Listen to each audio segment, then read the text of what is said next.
بسم اللہ الرحمن الرحیم۔ شروع اللہ کے نام سے جو بڑا مہربان نہایت رحم والا ہے۔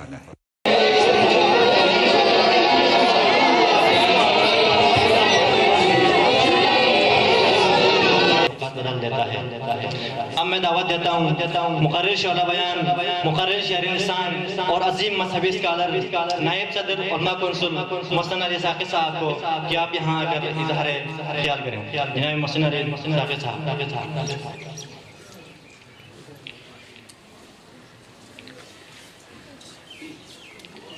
الحمدللہ وکفا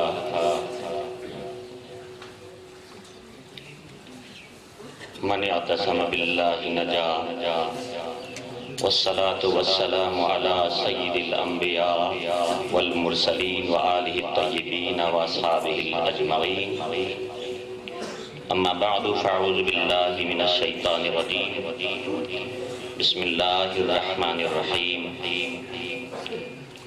فلا وربك لا يؤمنون حتى يحكموك فيما شجر بينهم ثم لا يجدوا في أنفسهم حرجا مما قضيت ويسلموا تسليما، آمنت بالله صدق الله المولانا العلي العظيم۔ اللہ تبارک و تعالیٰ کا بڑا فضل و احسان ہے جس نے مصطفیٰ صلی اللہ تعالیٰ علیہ وآلہ وسلم کے نالین پاک کے تصارف سے ماہ میلاد النبی کے گزرنے کے باوجود بھی ربیع الثانی میں اس شہر کے اندر اس سال کا آخری محتم بشان پروگرام نور بخشیہ یوتھ فیڈریشن پنجاب ڈویژن کے تعاون سے منعقد ہوا، اور اس پروگرام میں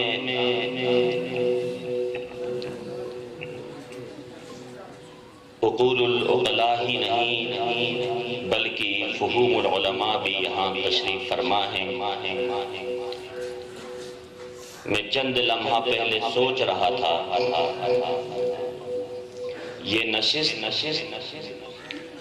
تعداد کے اعتبار سے تو بہت ہی کمزور ہے، لیکن حجم اور معنویت کے اعتبار سے نہایت ہی پرتپاک ہے، جہاں ایک طرف نابغہ یاسر شخصیت حضرت علامہ مفتی علی محمد ہادی صاحب تشریف فرما ہے، وہاں خطیب چکچن مولانا عبدالسلام صاحب کی سلامی بھی ہمیں مل رہی ہے۔ جب ہم اپنی نظر اٹھاتے ہیں تو خادم دین و ملت حضرت صوفی غلام احمد صاحب اپنے دست راز غلام علی حیدری کو ساتھ لیے بیٹھے ہیں، تو ایک خصوصیت یہاں پر انجمن صوفیہ نور بخشیہ رجسٹرڈ کردو کے صدر نشین جناب ساجد حسین صدیقی کی بھی ہے۔ ہم علماء میں ہوں یا ہمارا بت شکن یوں تو ابھی تک ہمارا بت نہیں ٹوٹا ہے، لیکن ہم کوشش کر رہے ہیں کہ سارے کے سارے بت ٹوٹ جائیں اور ہمارے شکنجے سے کوئی بھی باہر نہ رہے، لیکن یہی خیال آتا ہے کہ ہمیں سب سے پہلے اپنے بت کے ساتھ خود کو مقابلہ کرنا ہوگا۔ دو عظیم عہدوں کے ساتھ نور بخشیہ یوتھ فیڈریشن کے مرکزی صدر کی حیثیت اور ساتھ ہی ساتھ آپ میں سپریم کونسل علماء صوفیہ نور بخشیہ کے معتمد خاص کا عہدہ بھی موجود ہے۔ ان تمام باتوں سے بڑھ کر جو اعزاز آج کے اس پروگرام کو حاصل ہے وہ نور بخشہ یوتھ فیڈریشن سے تعلق رکھنے والے متوسرین نوجوانوں کی ہے جو عمائدین کی جرمٹ میں یہاں تشریف فرما ہیں۔ دامن وقت میں کمی ہمیشہ سے رہی ہے، یہ ہمارا اب تو تقریباً درہ امتیاز بن گیا ہے کہ ہم وقت پر کوئی محفل نہ قائم کر سکتے ہیں نہ اس کو ختم کر سکتے ہیں، لیکن پھر بھی کوشش ہوگی کہ ہم وقت کا خیال کرتے ہوئے آپ سے چند الفاظ تبادلہ کروں اور آپ کے تخیل میں کچھ معلومات کا اضافہ کروں۔ جیسا کہ بتایا گیا کہ یہ پروگرام نعتیہ مقابلہ کے ساتھ تقریری مقابلے کا بھی تھا، لیکن ہماری بدنظمی کا یہ حال کہ ہم میں ایک بھی مقرر نہیں جو سیرت مصطفیٰ صلی اللہ علیہ وآلہ وسلم پر اپنی تقریر کرتے اور مقابلے کا ایک سما ہمارے سامنے نظر آتا۔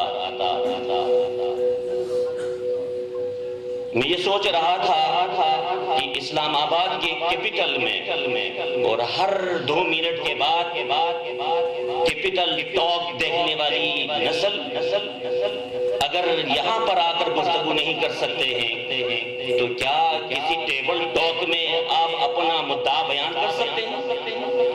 اور دوستو یہ یاد رکھو، یہ اب کی جو لڑائی جو جنگ شروع ہو گئی ہے وہ محاذوں کی نہیں، وہ ٹیبلوں کی شروع ہو گئی ہے، مکالمے کی جنگ شروع ہو گئی ہے۔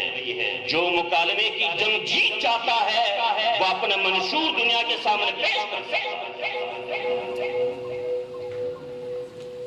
یہ گرا اور یہ شکوے کا موقع اسلامک انٹرنیشنل میں کوئی ایک تو پڑھنے والا ہوگا، قائد اعظم یونیورسٹی کا کوئی ایک طالب علم تو ہوگا، کامسٹ یونیورسٹی کا کوئی ایک طالب علم تو ہوگا، اور یوتھ فیڈریشن کا نام اتنا بڑا عظیم نام کہ اس نام کے سائے تلے اگر آپ اپنی زندگی گزار رہے ہیں تو آپ کے شب و روز کے اندر یہ خیال ابھرنا ہوگا کہ ہم اپنے خیالات کسی بھی فورم پر بہتر انداز میں پیش کر سکیں۔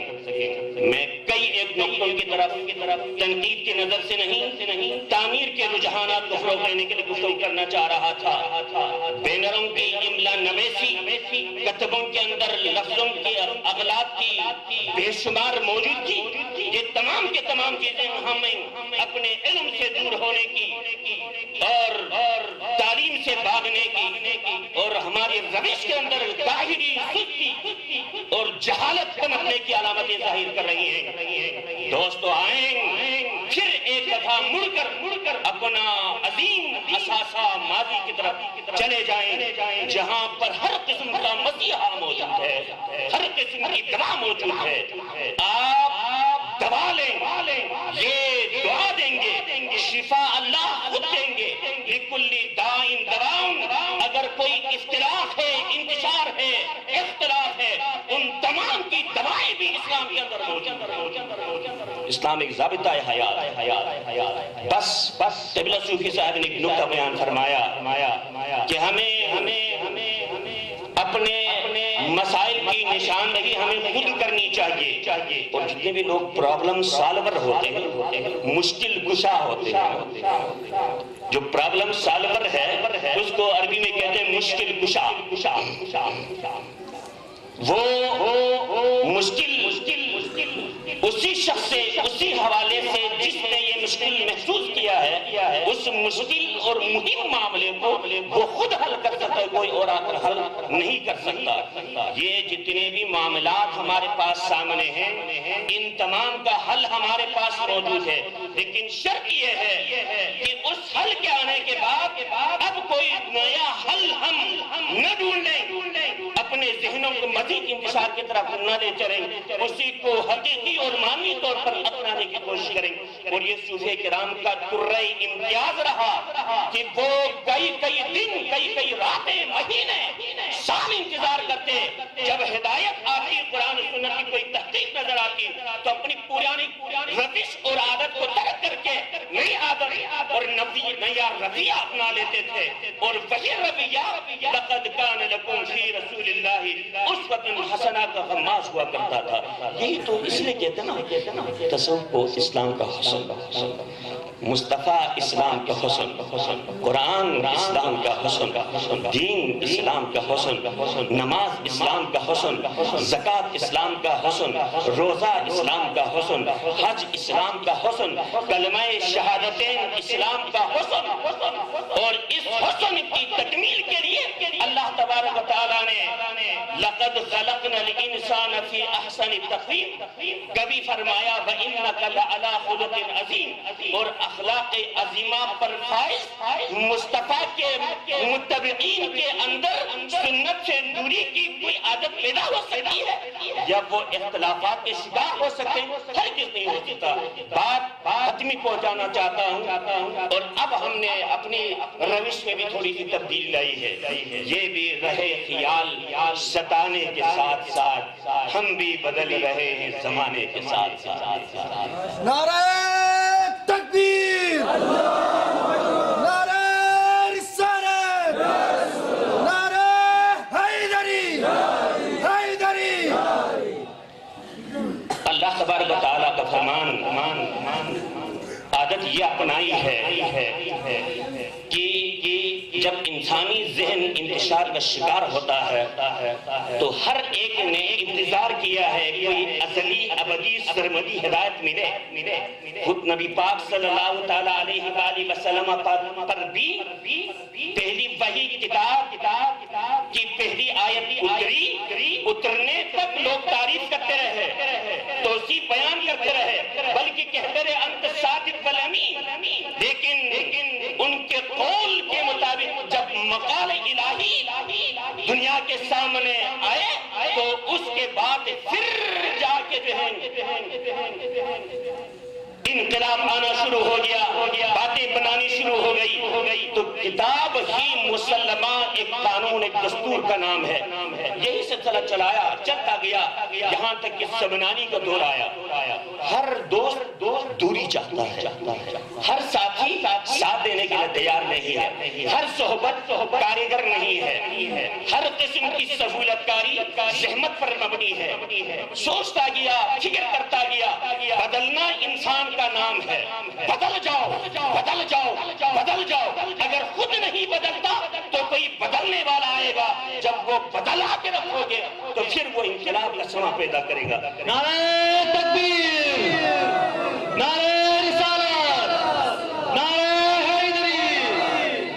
فرمایا گیا ساتھی بھی کام کا نہیں رہا، دوست بھی کام میں نہیں آ رہا ہے، تو کیا کیا جائے؟ فکر بڑھتی گئی اور کوشش کرتا گیا کسی طریقے سے مرض کی دوا بن جائے۔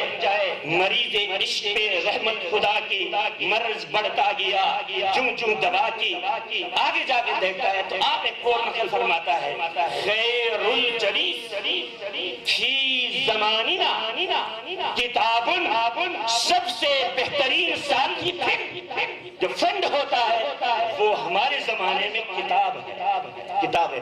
تمام چیزیں ترقی ادھر ابن عربی سے لے کر کتاب لمعہ سے لے کر مطالعہ کتب بینے کا سلسلہ شروع کیا، کرتا گیا یہاں تک کہ جلوہ مصطفیٰ کی عاطفیت میں الارواح اہل الخلوتی والجلوہ تک لکھا، اور لکھنے کے بعد ہم سب کے لیے ایک بہترین خلوہ اسلام کے جلوے کو حاصل کرنے کے لیے اگر آپ کے اندر طرف ہے تو وہ کتاب ہمارے سامنے تھی۔ تو ہم نے بھی رویہ یہ بنایا تقریریں نہیں ہوگی، لیکچر دیا کروں گا، خطاب پسند کرو گے یا لیکچر پسند کرو گے؟ خطاب ویسے اس طرح کے شور میں جو آج کل صوتی آلودگی پھیلی ہوئی ہے، وائس پولوشن کا دور ہے، اللہ رب العزت نے ہماری اس دور کی مناسبت سے قرآن حکیم میں جو آیت ہماری ہدایت کے لیے نازل فرمائی تھی، جناب نانی رحمت اللہ تعالیٰ علیہ نے اپنی اس کتاب کے صفحہ نمبر 360 پر نقل کی ہے، آیت تلاوت ہو گئی، فرمایا فَلَا وَرَبِّكَ لَا يُؤْمِنُونَ حَتَّى يُحَكِّمُوكَ فِي مَا شَجَرَ بَيْنَهُمْ۔ فرمایا اے محمد صلی اللہ علیہ وآلہ وسلم، ہرگز ایسا نہیں جو لوگ سمجھتے ہیں تیرے رب کی قسم، جو لوگ سمجھتے ہیں تیرے رب کی قسم اللہ محمد کا رب ہے، قسمیہ اور حلفیہ انداز میں فرماتا ہے، یہ اس وقت تک مومن نہیں ہو سکتے جب تک تجھے اپنے دین و دنیا کے معاملات میں حکم نہ بنائیں، فیصل نہ بنائیں، جج مقرر نہ کریں، عامل مقرر نہ کریں۔ جتنے بھی معاملات دنیا کے اندر آتے ہیں، معاملات آنا چاہیے، معاملات کا آنا انسان کا کام ہے، تنازعات کا پیدا ہونا یہ انسان کا عمل ہے، لیکن معاملات اور تنازعات میں اتنا بہک جانا کہ مدعا اور مقصد بھول جائے کہ انسانیت کے خلاف ایک امر ہے، انسانی کے خلاف امر۔ فرمایا کسی بھی معاملات، کسی بھی مناقشہ، کسی بھی متنازعہ امور میں جب تلک آپ کو اپنا فیصل نہ مانیں، اپنا جج تسلیم نہ کریں، اپنا منصف خیال نہ کریں، پھر جو آپ فیصلہ کریں اس فیصلے کے بعد پھر جو ہے نا فیصلہ درست ہے لیکن تنگ کیا جانا چاہیے، اگلی عدالت کا دروازہ کھٹکھٹائیں، پھر تیسری عدالت کا دروازہ کھٹکھٹائیں، جن کی نیتوں کے اندر کھوٹ تھی جس کی وجہ سے فیصلے کو ماننا نہیں چاہ رہا۔ اللہ نے فرمایا لوگوں جب مصطفیٰ فیصلہ کریں تو پھر فیصلے کے بعد دوبارہ نظر ثانی کی سوچ نہیں ابھرنی چاہیے، اس سے دل میں کوئی تنگی محسوس نہ کریں اور اس کے آگے سر تسلیم ہم نہ کریں، یعنی کہ حضور یہ طرز منفی انداز میں ہے تاکہ بات کے اندر زیادہ استحکام ہو جائیں۔ ہر حال میں آپ کا حکم تسلیم کرنا ہوگا، ہر حال میں دلوں کے اندر آسودگی آنی ہوگی، تنگی کو ختم کرنا ہوگا۔ فرماتے ہیں اسی کتاب میں جھگڑا کیوں ہوتا؟ فرمایا 3 قسم کے لوگ جھگڑا کراتے ہیں، انکار و جحود کا شکار آدمی، نہ ماننے کی قسم کھائیے بس، ایسے مزاج کے لوگ جاہو منصب کا پرستار متکبر آدمی جو اپنے کبر کو سہارا دینے کے لیے یہ خیال کرتا ہے، اپنی انا کو زندہ رکھنے کے لیے سوچتا ہے کہ مجھے لڑانا ہوگا اور حکومت کرنی ہوگی، لڑاؤ اور حکومت کرو، یہ تصور جھگڑے کی بنیاد، اس سے جھگڑا بن جاتا ہے۔ جہالت و جاہلیت، ایک ہے جہالت، ایک ہے جاہلیت۔ جہالت کا خاتمہ علم سے، تربیت سے ختم ہو سکتا ہے، لیکن جاہلیت ایک ایسی نحوست کا نام ہے، جانتے بوجھتے معلوم ہوتے ہوئے یہ خیال کرنا کہ میں نہیں جانتا۔ مصطفیٰ دور جہالت میں پیدا نہیں ہو گئے تھے، دور جاہلیت میں پیدا ہو گئے تھے۔ ابو لہب جانتے کہ مصطفیٰ کی ذات اعلیٰ بہت بابرکت اعلیٰ ہے، لیکن نہ ماننے کی قسم کھائی ہوئی تھی۔ اور محمد والے محمد صلی اللہ اللہم صلی محمد۔ جزاک اللہ۔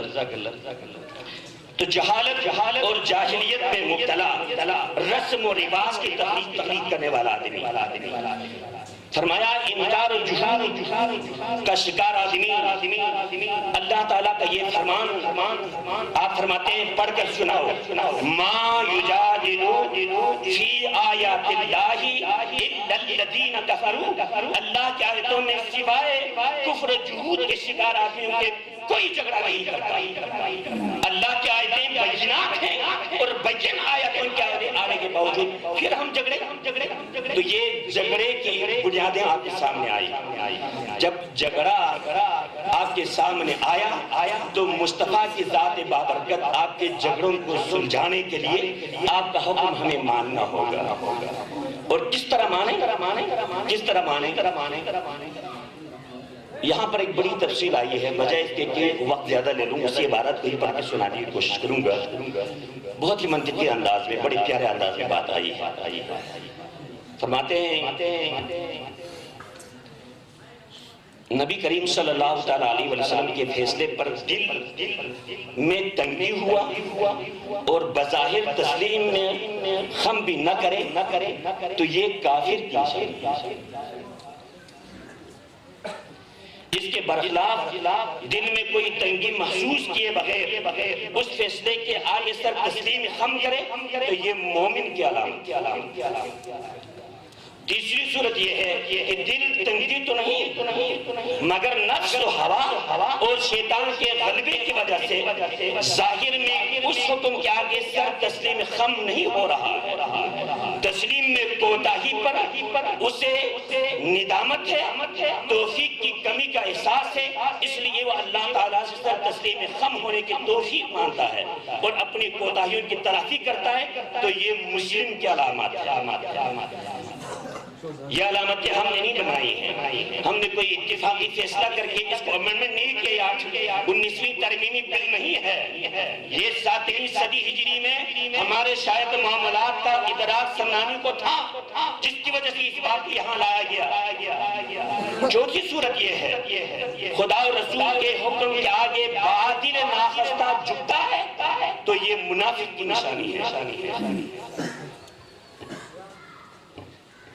اور اس کی پانچویں صورت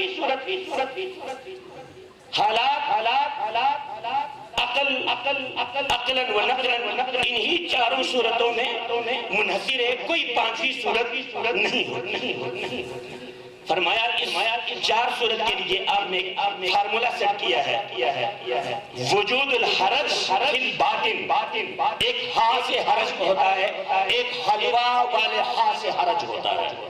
حرج، یہ حرج ہے، تنگی محسوس کرنا، بوجھ محسوس کرنا، وزن محسوس کرنا، نماز کے لیے جگائیں نا کمرے کا دروازہ کھٹکھٹائیں، چھوڑو یار کتنے مزے کی نیند آ رہی تھی، تنگی محسوس ہو گئی، اذان ہو گئی تو کروٹ بدل، تھوڑی دیر کے لیے ہدایت ملنی شروع ہو گئی۔ ایک ایسے وقت میں بہت بڑا انٹلیکچوئل تھا، اس طرح کی ہدایت، ایک ایسی بات، ایک ایسا عمل بتایا کہ باطن وعدم التسلیم فی الظاہر فہو کافر، عدم الحرج فی الباطن ووجود التسلیم فی الظاہر فہو مومن، عدم الحرج فی الباطن وعدم التسلیم فی الظاہر فہو مسلم، ووجود الحرج فی الباطن ووجود التسلیم فی الظاہر فہو منافق۔ جب قاضی کسی کے خلاف فیصلہ سناتا ہے تو اس کے احوال طرزاً و اکثر درجے صورتوں میں خالی نہیں ہوتا کہ دل میں تنگی بھی ہے اور بظاہر تسلیم بھی ہے، جو کہ منافق کی نشانی ہے۔ دل میں تنگی تو نہیں، بظاہر تسلیم بھی نہیں، جو کہ مسلم مقصر کی نشانی ہے۔ دل میں تنگی بھی نہیں اور بظاہر تسلیم بھی نہیں، دل میں تنگی بھی نہیں اور بظاہر تسلیم بھی ہے، جو کہ مومن کامل کی علامت ہے۔ دل میں تنگی بھی ہے اور بظاہر تسلیم بھی نہیں تو یہ کافر بن جانے کے خطرات ہوتے ہیں۔ کیا پیاری باتیں نہیں نظر آ رہی ہیں؟ کیا اچھی باتیں نہیں نظر آ رہی ہیں؟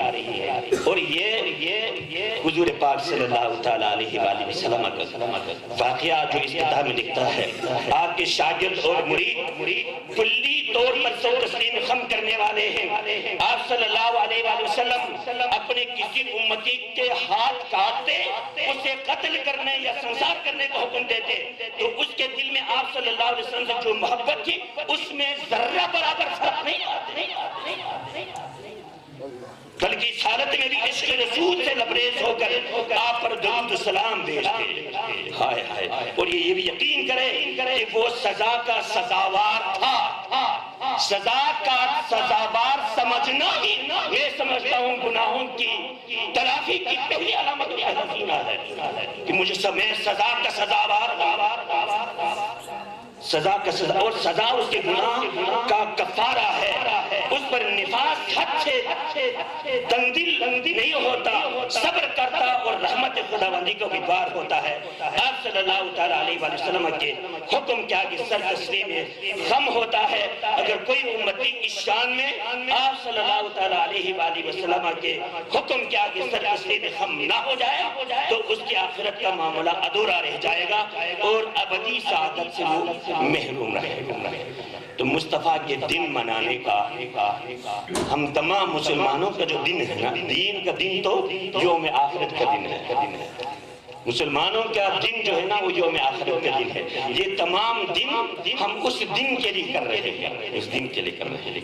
اور جب وہ دن آئے گا تو وہاں پر کسی کا لحاظ نہیں ہوگا، وہاں جواب دینا ہوگا۔ میرے دوستو اس دن کو یاد رکھیے اور آقا دو جہاں صلی اللہ تعالیٰ علیہ وسلم سے الحمدللہ محبت کا، متابعت کا سلسلہ تقریباً ہم سب نے یوں کہا جائے تو شاید مبالغہ ہو عبور کر لیا ہے، لیکن وفا کی جو منزل ہے وہ ابھی بہت کہ محمد سے وفا تو نے تو ہم تیرے ہیں، یہ جہاں چیز ہے کیا لوح قلم تیرے ہیں۔ آقا دو جہاں صلی اللہ تعالیٰ علیہ وآلہ وسلم کا فیض اس کائنات میں ہے اور اسی فیض کی خاطر ان مجالس کا اور ان محافل کا انعقاد ہوتا ہے۔ فرمایا حضور پاک صلی اللہ تعالیٰ علیہ وآلہ وسلم کی وجود بابرکت میں سمعانی فرماتے ہیں درج ذیل 6 فیوز ہوتے ہیں، 6 فیض ہوتے ہیں۔ علویات کے فیض، جوہریات کے فیض، اولیات کے فیض، فیض نور، فیض حیات، فیض وجود، خدائے ذوالجلال و ذوالجمال کے چہرے کا آپ صلی اللہ تعالیٰ علیہ وآلہ وسلم آئینہ نما ہے۔ یہی وجہ ہے اقبال کہتا ہے کہ مجھے بھی مسلمانوں کے زوال و انحطاط نے بڑا پریشان کیا۔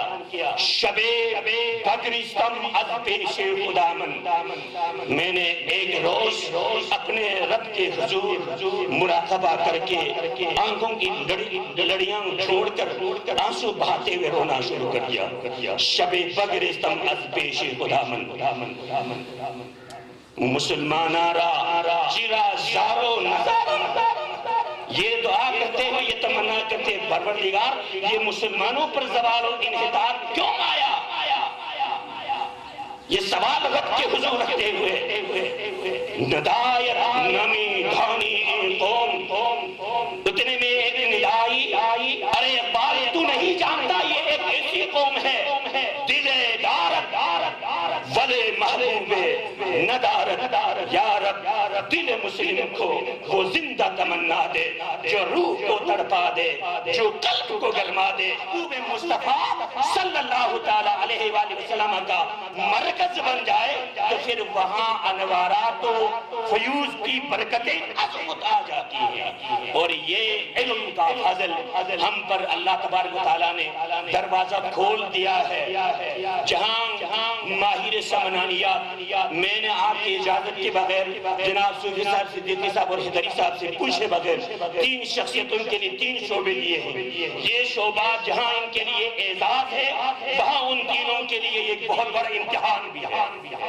پہلا شعبہ سمنانیات کا، ماہر سمنانیات مفتی علی محمد ہادی مدثر اللہ علیہ، ماہر حمدانیات مولانا غلام حسنو مدثر اللہ علیہ ہے، اور ماہر نوربخشیات نعیم قوم ڈاکٹر غازی محمد نعیم ہے۔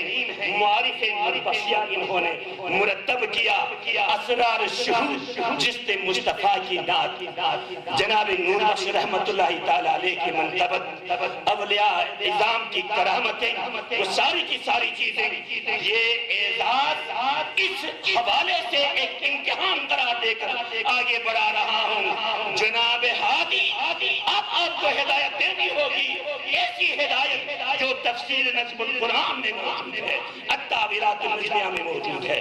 جناب حسنو وہ تعلیمات جو ذخیرۃ الملوک کا حصہ ہے، اور جناب ڈاکٹر قلب فقیر قلب علی، اللہ اکبر۔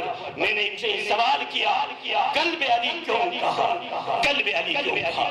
غازی نہیں آپ نے اپنے لئے قلب علی کیوں کہا؟ تو انہوں نے اپنے شعر سنایا، شعر میری نظموں سے تاثیر سب گر گیا لیکن معنی یہ تھا کہ کہاں مدحت مرتضی علی، میں تو صرف ان کی گلی کا ایک سب ہوں، جس کی وجہ سے میں نے اپنا قلب علی سے تعبیر کیا۔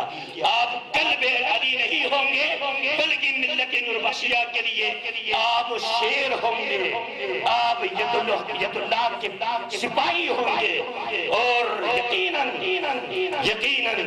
لا فتح الا علی، لا سیف الا ذوالفقار، شاہ مردان، شیر یزدان، قوت پروردگار۔ ملت کے نوجوانوں، نوربخش یوتھ فیڈریشن کے ورکرز سن لو کہ آپ کے اندر جب تک کتاب پینے کی عادت پیدا نہیں ہوتی، سلف صالحین سے ہمارا ٹوٹا ہوا رشتہ واپس نہیں آ سکتا۔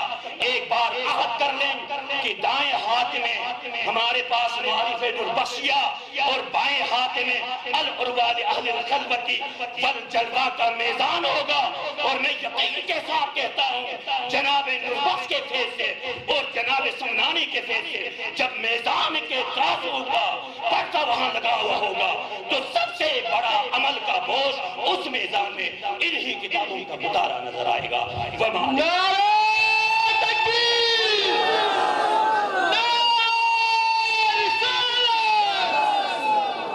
جذبہ نظر نہیں آ رہا، جو بھی آئے ہیں جہاں سے بھی آئے ہیں جذبہ ہونے کی وجہ سے ہی آئے ہیں، اپنے جذبے کا ثبوت ہے۔ نعرہ تکبیر، نعرہ رسالت، نعرہ حیدری، دم مست قلندر، دم مست قلندر، زیسوزی زینا،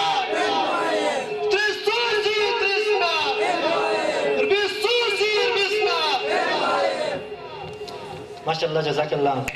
عظیم مذہبی اسکالر جناب محسن ثاقب صاحب